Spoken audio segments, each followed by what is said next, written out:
एखादा कंसाचा वंशज भेटला मग, एखादा रावणाचा वंशज भेटला मग अजिबात तू कोबाराय म्हणे काळजी करायची नाही वेडभार तुका म्हणे साना थोर आणि हेच आम्हा करणे काम बीज वाढवावे ना सरळ सरळ भावार्थ विठाला.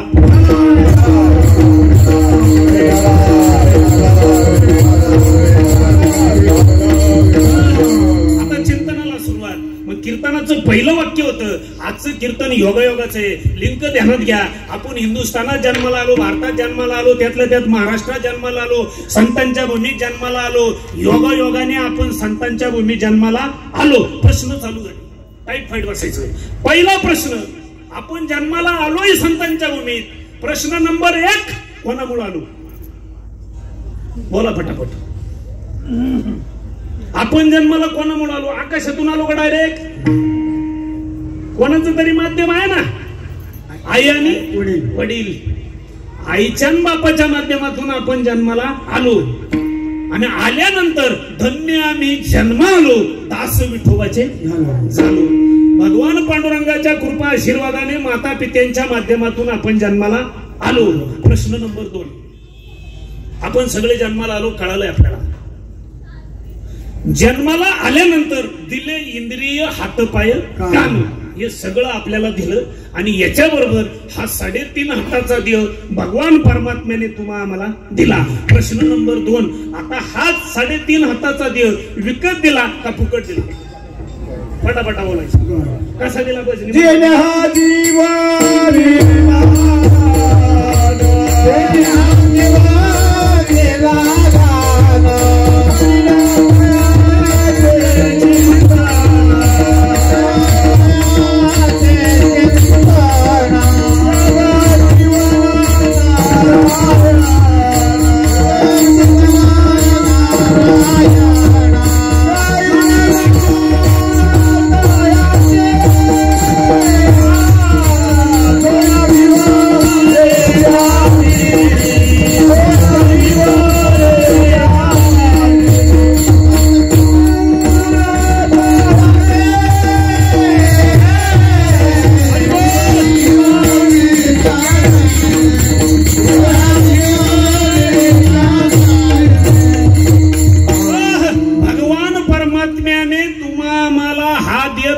दिलाय, फुकट दिलाय.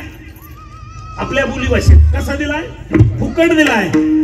प्रश्न पुढचा, तुम्ही सगळे सुज्ञ अनुभवी लोक आहेत. जगाच्या बाजारपेठेमध्ये गुळ घ्या, खारीक घ्या, खोबरं घ्या, शेंगदाणे घ्या, वाटाणे घ्या, फुटाणे घ्या, चष्मा घ्या, गाडी घ्या, बंगला घ्या, माडी घ्या, धोतर घ्या, पॅन्ट घ्या, अंडरपॅन्ट घ्या, बनेल घ्या, टॉवेल घ्या, टोपी घ्या, बंगला घ्या, गाडी घ्या, सोनं घ्या, माणिक घ्या, मोती घ्या, कपडे घ्या, वस्त्र घ्या. जगातली कोणतीही वस्तू घ्या, फुकट मिळते का? महिला मंडळ जगातली बाबा सुद्धा फुकट येत नाही. पहिला विचारी तू किती देणार? मग त्या देवाने एवढे अनंत उपकार केले. हा 3.5 हाताचा देव फुकट दिलाय. कसा दिलाय? फुकट दिलाय. मग थोडा मेंदूला ताण द्या आणि स्वतःच्याच मनाला विचारा, देवाने हा देव फुकट कशासाठी दिला? देवे दिला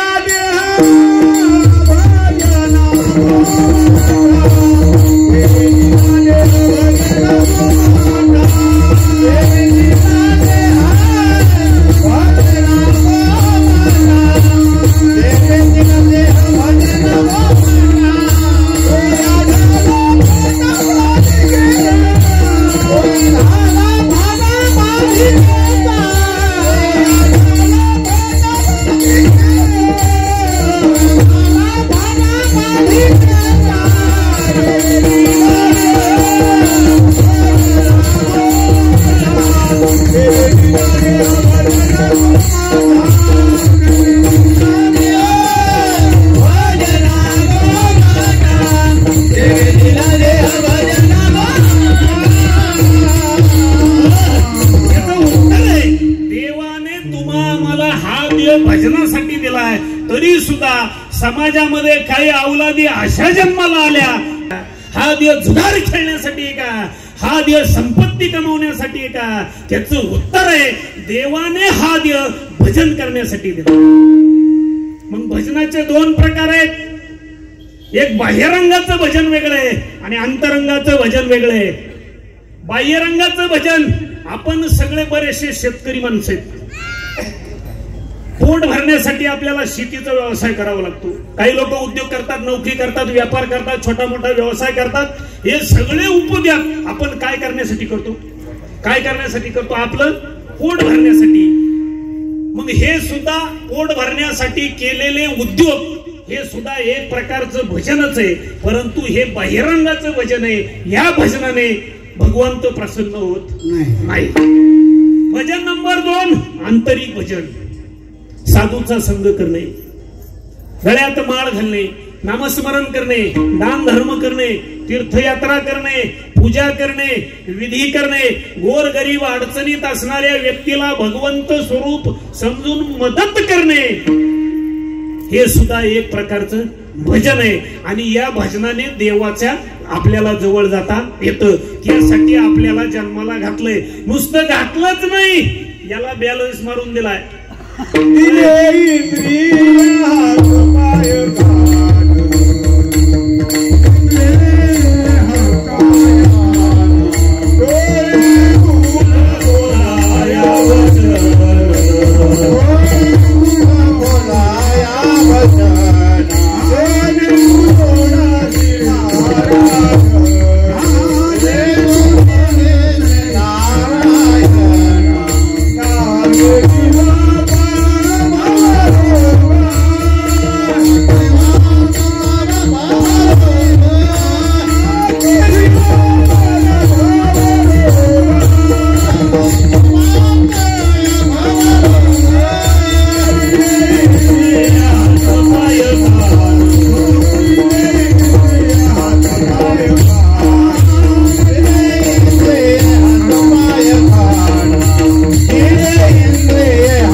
नुसता दिलाच नाही, याला बॅलन्स मारून दिला. बॅलन्स. उदाहरण घ्या, प्रत्येकाकडे मोबाईल आहेत ना? मंडळ आमच्यापेक्षा भारी तुमचे मोबाईल आहेत ना? मला सांगा, तो मोबाईल कधी काम करतो? अगोदर 5,000, 7,000, 15,000, 25,000, 50,000, 70,000, लाख रुपये, 1.5 लाख रुपये घालावं लागत, तेव्हा ते खोकं आपल्याला मिळत. घेतल्यानंतर आयडिया, एअरटेल, व्होडाफोन, जिओचं सिम टाकावं लागतं. त्या सिमला 150, 200, 250, 300चा रिचार्ज मारावा लागतो. किती दिवसासाठी? 28 दिवसासाठी. किती दिवसासाठी? 28. 26व्या दिवशीच कंपनी मेसेज करती, संपलाय, रिचार्ज करा. बरोबर ना? जी लोक रिचार्ज करतात त्यांचाच फोन काम करतो. बरोबर का नाही? एवढे उपद्व्याप करावे लागतात तेव्हा फोनचं इनकमिंग आउटगोईंग चालू होतं. मग देवाने आम्हाला फुकट दिलेला हा मोबाईल आहे. माझ्याकडे लक्ष द्या. हा मोबाईल आहे 3.5 हाताचा. याच्यात सिम कार्ड आहे. याच्यात काय? याच्यात काय? सिम कार्ड आहे. SIM card. आणि त्या सिम कार्डला रिचार्ज मारून दिले फुकट. कोणाला 40 वर्ष, कोणाला 60 वर्ष, कोणाला 80 वर्ष, कोणाला 90 वर्ष टॉक टाइम दिलाय का नाही? त्या सिम कार्डचं नाव लिहून घ्या. आपल्या मोबाईल मध्ये घेऊन जा, डोक्यात ठेवून जावा, याच्यातलं सिम कार्ड आहे. जसं आपल्या मोबाईलचा बॅलन्स संपल्यानंतर कंपनीचा 26व्या दिवशी मेसेज येतो, रिचार्ज करा. याचा सुद्धा संपल्यावर मेसेज येतो, पहिला झटका. वाचला तर ठीक, नाही तर आम्ही जातो आमच्या. हा सुद्धा मेसेज आहे. परंतु हा कळण्यासाठी हरिप्राप्तीचे उपाय धरावे संतांचे ते पाय. येणे साधती साधने तुटती भावाची, संता विना प्राप्ती नाही, ऐसे वेद देती बाई. संताशिवाय हा मेसेज तुम्हाला कळायचा नाही. मग याचं सिम कार्ड आहे, याचं नाव लिहून घ्या. या सिम कार्डचं नाव आहे आत्मा is God, God second name is आत्मा. आत्म्याचं दुसरं नाव देव आणि देवाचं दुसरं नाव आत्मा. हाच आत्मा माऊलीनं हरिपाठात सांगितलाय. सर्व गती राम देहादेही,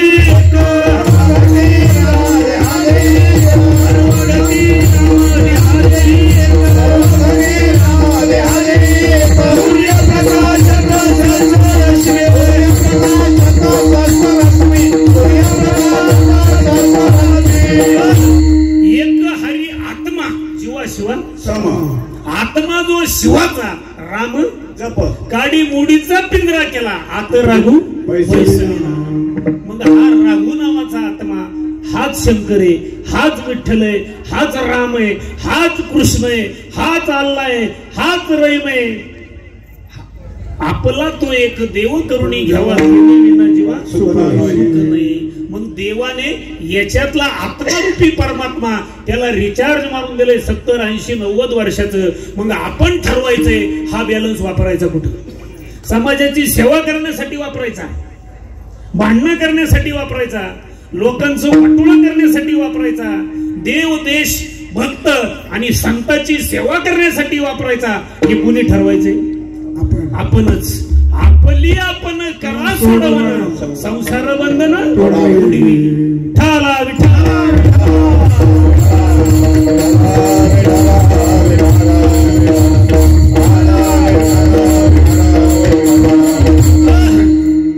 डोक्यात फिट बसलं.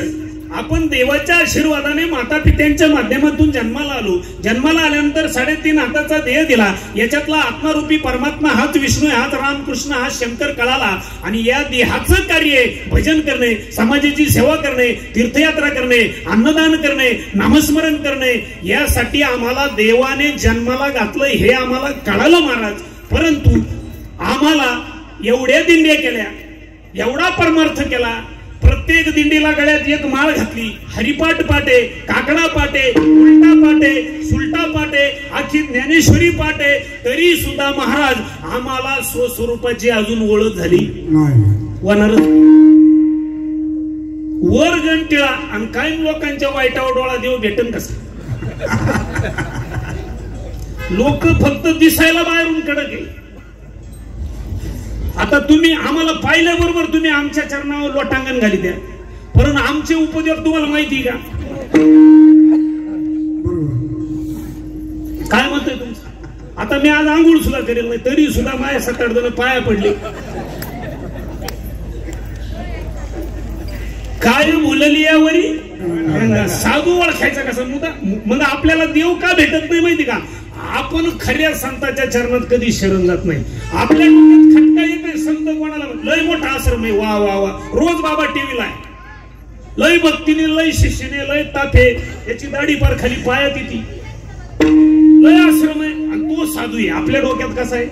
तो साधू आहे. अजिबात साधू बाह्य रंगाने नाही ओळखायचा, साधू अंतरंग. जे का रंगले गाजले दुसऱ्याचं दुःख पाहून ज्याचं हृदय रक्तबंबाळ होतं आणि त्याच्या डोळ्यात पाणी येतं, तोची साधू ओळखावा देव तेथेची. आणि आपण जातो तिकडं, ते 2 दाढीवाले कोणले पाहत मध्ये, कोणले का नाही, कोणले का नाही, लोक टीव्हीला वावळायचे पराशी. अरे आपण बावळट आहे, त्यांचा दोष नाही राजावर, बावळट आपण आहे. तुझं आहे तुझं पाशी, तरी तू जागा चुकलायची. आपले संत निवृत्ती ज्ञानदेव, सोपान मुक्ताबाई, एकनाथ, नामदेव, तुकाराम, ज्ञानदेवे रचिला पाया, तुकारीला यांच्या नादी नाही लागायचं. माऊलीनं वयाच्या 22व्या वर्षी संजीवन समाधी घेतली. तुकोबारायांचं वयाच्या 51-52व्या वर्षी वैकुंठ गमन आहे, आणि आपण यांच्या नादी लागतो 10-20 वर्षाचे. यांचं काही नाही महाराज. वारकरी संप्रदाय जगाच्या पाठीवर सगळ्यात श्रेष्ठ संप्रदाय. हा संप्रदाय 750 वर्षापासून चालत आलेला संप्रदाय आहे. आणि तुम्ही 60-70 वर्षाचे किती पंथ आले आणि कुठे गेले काही तपास लागला? त्या पंथांची गंमत कशी माहिती का? कुत्र्याच्या छत्रीप्रमाणे. माझा वारकरी संप्रदाय चंद्र सूर्य असेपर्यंत असणार नाही. जोपर्यंत माझा वारकरी संप्रदाय आहे तोपर्यंत चंद्र आणि सूर्य. आणि ज्यांनी ज्यांनी वारकरी संप्रदायाचा अनुग्रह घेतलाय ना, साधं गोळे माझे वारकरी, गरीब नाही, आश्रम नाही, मठ नाही, एकदम साधे सोपे. परंतु लई कडक नियम आहे का आपल्यात? हाय कधी साधे गोळे नियम आहे. वर्षातले 25 उपवास, 29 उपवास धरायचे, 24 एकादशी, 5 उपवास. वर्षातून एखादी जमली तर वारी आहे, नाही तर ठाईचं बैसोनी करायचं. लय अवसाना नाही, जगत नाही, लय गंज लावायचा नाही, माळ पुढं काही चारी धाम नाही, काही काहीच नाही. आणि तुम्हाला कोणी सांगितलं चारी धामला देव आहे? सांगितलं कोणी तुम्हाला? लोक दर गेलं पाहिजे, ज्याच्याकडे माल आहे त्याने नक्कीच गेलं पाहिजे, म्हणजे आम्ही उजारलो पाहिजे. आमचा बिझनेस आहे चारीधामला ट्रिपा काढायच्या, कथा सांगायच्या, निम्यात तुम्ही निम्यात आम्ही, चालू चारीधाम. तीर्थे धोंडा पाणी देव रोकडा असं. तीर्थाला काहीच नाही. तीर्थाला सारा लुटायचा कार्यक्रम आहे. VIP दर्शन 1000 रुपये, पास काढा 400 रुपये. तुमच्याकडे पैसाच नाही, बारीत उभं राहा 8 तासांनी दर्शन. देव आहे का तिथे? देव कुठे? देव वसे सिद्धी तयाची घडावी संगती. सोपं सांगितलंय संतांनी. आणि मुळात देव तीर्थाला नाहीच आहे. आपला देव कुठे आहे माहिती का? आपल्याला देवच कळत नाही. तुम्ही माझ्यापेक्षा जास्त ज्ञानी, जास्त अनुभवी. रोज तुम्ही कीर्तन ऐकता, नामवंत लोक या ठिकाणी येऊन गेले असतील, टीव्हीला बघता, रामायण ऐकला असेल, महाभारत ऐकला असेल. तुम्ही माझ्यापेक्षा जास्त अनुभवी आहे. म्हणून तुम्हाला माझा एक वैयक्तिक प्रश्न आहे. मला सांगा, पंढरीचा पांडुरंग कोणासाठी आला? बोला पटापटा. कोणासाठी आला? भक्त पुंडलिकाने निष्काम सेवा आपल्या माता पित्यांची त्या वाळवंटामध्ये केली, ज्या सुखा कारणे देव वेडावला वैकुंठ सोडून. आई वडिलांच्या सेवेसाठी तो वाळवंटात आला. आपण आईला चहा देत नाही, म्हातारीला भाकर नाही, चालला दिंडीत बोंबलत. जातो कशाला? जाऊच नको ना. मोठा फ्लेक्स लावितो, अन्नदानाची पंगत.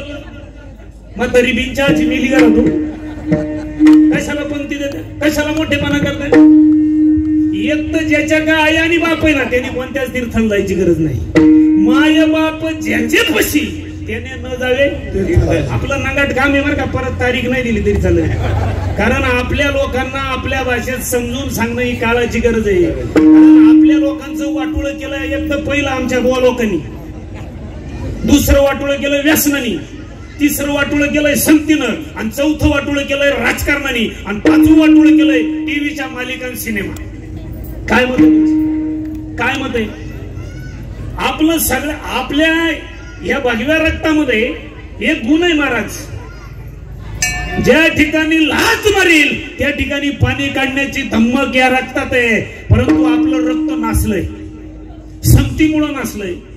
आपली आई, आपला बाप, आपली आजी, आपला आजोबा आपल्याला लहानपणापासून सांगायचा, बाळ्या मोठा झाला ना संगत चांगल्याची कर, शाळेत चाललाय ना चांगल्याची संगत कर. आठवा आपलं लहानपण. आपण बिघडलो कोणामुळं? तंबाखूला चुना लावायचा आपल्याला कोणी शिकवलं? बोला पटापटा. पटापटा मोकळेपणाने बोलायचं. कोणी शिकवलं? आपल्या मित्रांनी लहानपणी एक किडा तोंडात टाकायचा, थोडा चुना लावून या फटीत घालायचा थोडा.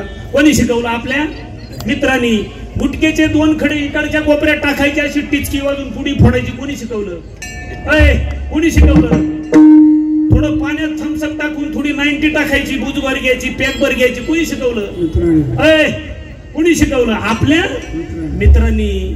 आणि लग्न मोडणारे सुद्धा आपले मित्र आहेत. काही मित्र खरोखर चांगले, जीवाला जीव देणारे, परंतु शक्यतो 90% मित्र संगत चुकीची झाल्यामुळं आपलं करिअर नीट होऊ देत नाही. म्हणून मित्र संगत संत नक्की करले तेरी अच्छी बनेगी, तेरी बिगडी बनेगी. संगत चांगली तर पंगत चांगली आहे. म्हणून व्यसनापासून दूर राहणं गरजेचं आहे. आपल्या समाजाचं सगळ्यात जास्त नुकसान या व्यसनाने केलंय. काय म्हणते? तुम्ही जरा अभ्यास करा. मला सांगा, दारू पिल्यानंतर या शरीराला फायदा काय? हे धर्मतीर्थ नाही. पांडुरंगाच्या समोर मी उभा आहे, तुम्ही बसलेले आहेत. दारू पिल्यानंतर या शरीराला फायदा काय? तंबाखू खाल्यानंतर फायदा काय? गुटखा खाल्यानंतर फायदा काय? फायदा एवढाच आहे, कॅन्सर होतो. पेल्यावर फायदा एवढाच आहे, किडनी जाती, लिव्हर खराब होतं. फायदा ज्याच्यापासून फायदाच नाही ते आपण जास्त प्रमाणात करतो. इथं सप्त्यात वर्गणी मागितली 500 नाही, 500 तो म्हणला 4 दिवस निघतील, पण इकडे वर्गणी नको म्हणला. हे कारण आहे संगतीचं. आणि तुम्हाला सहज उदाहरण देऊन जातो, तुमच्या डोक्याला मुंग्या येतील. मला सांगा, तंबाखूची पुडी किती रुपयाला मिळते? किती रुपयाला? 10 रुपयाला. किती रुपयाला मिळते सगळीकडे? किती रुपयाला सरासरी? महिला मंडळ किती? 10 रुपयाला. तुमच्या गावची लोकसंख्या किती? तुमच्या वार्डाची घ्या, किती? किती? 3,000 लोकसंख्या आहे सरासरी तुमच्या वार्डाची लोकसंख्या 3,000. 3,000 माणसांपैकी तुमच्या या वार्डामध्ये एकच माणूस तंबाखू खातो. किती? एकच. किती रुपयाची? 10 रुपयाची. दिवसाला तो एक पुडी संपूर्ण टाकी देऊ. 30 दिवसाचे पैसे झाले किती? किती? 300. वर्षाचे किती झाले? 3,600. एक माणूस तुमच्या वार्डातला 3,000 लोकसंख्येपैकी एका वर्षाला 3,600 खाऊन थुकतो. एका माणसाचा हिशोब आहे. मग 3,000 लोकसंख्येपैकी माझ्या अंदाजे 100 लोक तर तंबाखू खात असतील का नाही? 100 लोकांचा जर हिशोब केला एका वर्षाचा होता 3,60,000. किती? 3,60,000. तुमचे 2-3 वार्ड एकत्र केले ना 1,000 लोकांचं जर कॅल्क्युलेशन केलं एका वर्षात 1,000 लोक 36 लाखाची तंबाखू खाऊन थुकतात. हे असे 5 वर्ष जर पैसे वाचवले ना त्या 5 वर्षामध्ये तुमचा मंदिराचा कळस नुसता सोन्याचं होणार नाही, अख्खं मंदिर सोन्याचं होईल. फक्त तंबाखूच्या 10 रुपये. गुटक्याचा हिशोब मला नाही, माझ्या बापाला सुद्धा जमायचं नाही. 90चा तर मुंबईचा नाही, कुठूनही सियाना नॅशनल लेवलचा, राष्ट्रीय आंतरराष्ट्रीय, त्याला 90चा हिशोब जमायचा नाही. म्हणून राजा आपण ज्या धर्मात जन्माला आलो संतांनी आपल्याला पहिला उपदेश केलाय व्यसनांपासून दूर राहा आणि संगत चांगल्याची करा. व्यसनाने होतं काय? शरीराची हानी होतेच आहे, परंतु आपल्या शरीरातला तमोगुण वाढतो. काय वाढतो? तमोगुण. तमोगुण तमोगुण वाढल्यामुळं सत्वगुणाची क्वालिटी कमी होते. म्हणून आपल्या शरीरातला सत्वगुण वाढवण्यासाठी युक्त आहार विहार, म्हणून मांसाहार, मटण, मच्छी हे टाळायचे. आतापर्यंत जे झालं ते झालं. म्हणून कीर्तन संपायच्या जोरदार बाबा नाही का? कमीत कमी 5 लोकांनी या ठिकाणी तंबाखूच्या पुड्या इथं आणून दिल्या तरी चालतील माझ्याकडे, काय अडचण नाही. कोणी 90 आणलेला असेल खिशात घालून ती सुद्धा इथं आणून द्यायची. गुटके असतील. कारण या कीर्तनाच्या माध्यमातून लोकांचं आंतरिक परिवर्तन होणं गरजेचं आहे. तर तो कीर्तन सोहळा ठेवण्यात मजा आहे, नाही तर मजा कोणची? मला सांगा, आपण कीर्तन सोहळा सप्ताह कोणासाठी ठेवतो महाराज? कोणासाठी? गावातल्या लोकांसाठी ठेवतो का बाबा लोकांसाठी ठेवतो? सुधार लोकांना पाहिजे सप्त्यातून कीर्तनातून. महिला मंडळ आपण दिंडीत जातो, सप्ताह ठेवतो, कीर्तन सोहळा ठेवतो, हरिकथा ठेवतो. लोकांमध्ये काहीतरी भक्ती मार्गाचं परिवर्तन व्हावं यासाठी आपण कीर्तन ठेवतो. मग मला सांगा, या कीर्तनातून सुधारलंय कोण? गावातले लोक का आम्ही? सुधारलंय कोण? आम्हीच. आमच्या बंगले, गाड्या, मठ, आश्रम हे सगळं तुमच्याच पैशाचं आहे ना. तुम्ही अजून काही भाड्याच्याच घरात आहे का नाही? म्हणून कीर्तनातून परिवर्तन होणं गरजेचं आहे. त्यासाठी आपल्या समाजाला लागलेला पहिला अभिशाप आहे संगत आणि व्यसन. दुसरं आपल्या समाजाचं वाटोळं केलंय हे धर्म कीर्तन आहे. टीव्हीच्या मालिकेनी आणि सिनेमाने.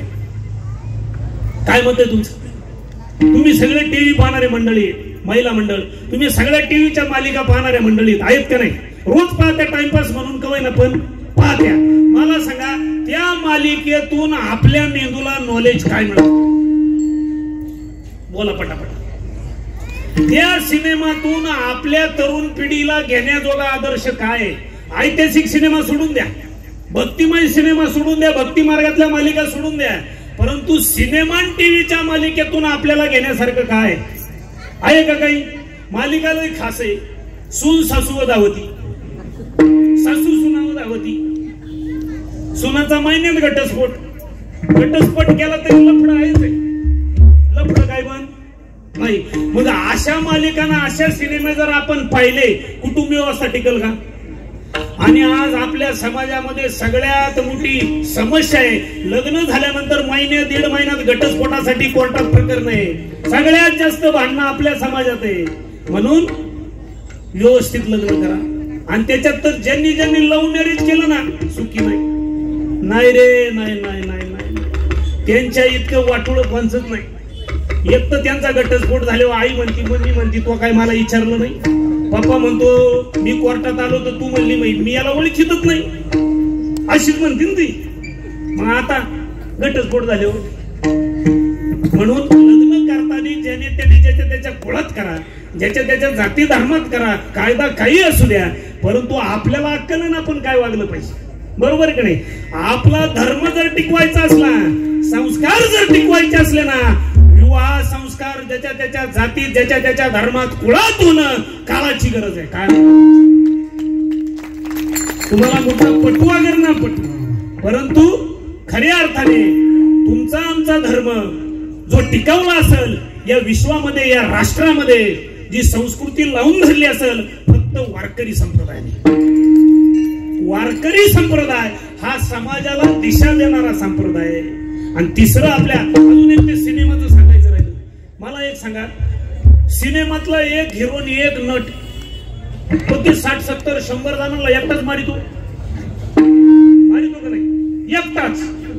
असं काय खातो होतो, कोणत्या तालमीत प्रशिक्षण देतो तुम्हाला ते शोधत लागणार. मग मला सांगा, आपलं भारत सरकार आपल्या घरातले पोरं आर्मी मध्ये येत आपली आहेत का नाही? मग शासनाला आर्मीत भरती करायची गरज काय? असे 5-10 युरो पाकिस्तानच्या बॉर्डरवर सोडले आता पाकिस्तान हाणून येते ना, ते गरज आहे काय? फालतू टाइमपास करतो, अजिबात नाही. आणि ते एक नवीन फेड आले पा, तरुण पोरांच्या डीपीला ते सिनेमाच्या नटीचा फोटो नाही तर त्या बोल्टाचा फोटो राहतो. एका फोटो कोणचा ठेवा याचं सुद्धा आपल्याला नॉलेज नाही. असंच एकदा मी लातूर वरून तिकडे वनाळीच्या बाजूला कीर्तनाला चाललो होतो, बसमध्येच होतो, गाडी काय नव्हती. कॉलेज सुटलं, कॉलेजचं एक कार्ट माझ्या शेजारी बसलं. पहा बरं का कला, त्यांनी असा मोबाईल काढला. मोबाईल काढल्यानंतर त्याला काय माहिती हे बाबा बसले आपल्या शेजारी. ते मोबाईल काढला आणि मला एक फोटो दिसला. मी 3 वेळा पाहिलं त्याच्या डिस्प्लेवर. म्हणलं मला फोटो जरा थोडा वेगळा वाटला, कमी कपड्यातला होता. त्याला म्हणलं ही कोण रे, तुझी मावशी का? तो म्हणला नाही महाराज, तुम्ही बाबा हिला ओळखलं नाही तुम्ही? म्हणलं नाही, आपला काय ओळखीचा संबंध आहे? ते म्हणे ही सिनेमाची नटी आहे. काय म्हणला तू? सिनेमाची नटी. म्हणलं तो इतका फोटो डीपीला का ठेवला? तो म्हणला सी इज ब्युटी. म्हणलं नाव काय तिचं? ती नटी नाही का, तिचं नाव काय? कुत्री नका कॅत्री काय आहे ना, आपल्याला नाही नाव काय ती, त्या काहीतरी नाव त्यांनी सांगितलं. त्याला म्हणलं तो ह्या नटीचा फोटो डीपीला का ठेवला? म्हणला मी तिचा फॅन आहे, तिचे सिनेमे मला आवडतात. म्हणलं अवलादी, ती सुंदर आहे म्हणून ठेवला असं त्याला थोडक्यात म्हणायचं होतं. मग त्याला मी म्हणलं हा मोबाईल तुला कोणी घेऊन दिला? म्हणला माझ्या मम्मीनं माझ्या आईनं घेऊन दिला. म्हणलं अवलादी, तुला ह्या नटी सुंदर आहे म्हणून तू तिचा फोटो डीपीला ठेवला? बावळाटा, अरे ज्या आईनं तुझ्यासाठी पप्पाच्या खिशातले 5, 50, 100, 500, 200, 1000 रुपये वाचून वाचून वाचून आपल्या साडीच्या टप्प्यात ठेवून तुला गुपचीत 10-15 हजाराचा मोबाईल घेऊन दिला. तुझ्यासाठी धुणं भांड केले असतील, बापाचे बोलणे खाले असतील, हाफिजच्या बोटचे बोलणे खाले असतील, आणि अवलादी तुझ्या चेहऱ्यावरचं हास्य पावा म्हणून तुझ्या मम्मीनं तुला 15-20 हजाराचा मोबाईल घेऊन दिला. तुला वाटलं नाही त्या आईचा फोटो डीपीला ठेवावा? त्या बापाचा फोटो कधीतरी डीपीला ठेवावा तुला वाटलं नाही? अरे तुझा बूट फाटला, बापाची चप्पल तुटली, बापाचा शूज फाटला. या मुंबईच्या रस्त्यावरून जाताना अनेक खड्डे, बापाच्या बुटात पाणी गेलं. बाप म्हटला अजून 2 महिने किती जरी पाणी गेलं अजून पगार लेट होणार आहे, ह्या पगारात या महिन्याचा खर्च भागणार नाही. माझं काही होऊ दे, माझ्या सोन्याला, माझ्या पप्याला, माझ्या परशाला पहिला 1.5-2 हजाराचा बूट घेऊ दे, तो कॉलेजला जातोय. अवलादी तुला वाटलं नाही त्या बापाचा फोटो डीपीला ठेवा? अजून पुढे जाऊन त्याला सांगितलं नको ठेवू आईचा, नको ठेवू बापाचा, परंतु ज्या पांडुरंगाने तुला जन्माला घातलंय आणि या विश्वातलं सौंदर्य पाहण्याची बुद्धी ज्या पांडुरंगाने दिली, तो पंढरीचा पांडुरंग किती सुंदर असेल याचा तू कधी विचार केला? सुंदर ते ध्यान उभे विठेवरी, सुंदर ते ध्यान उभे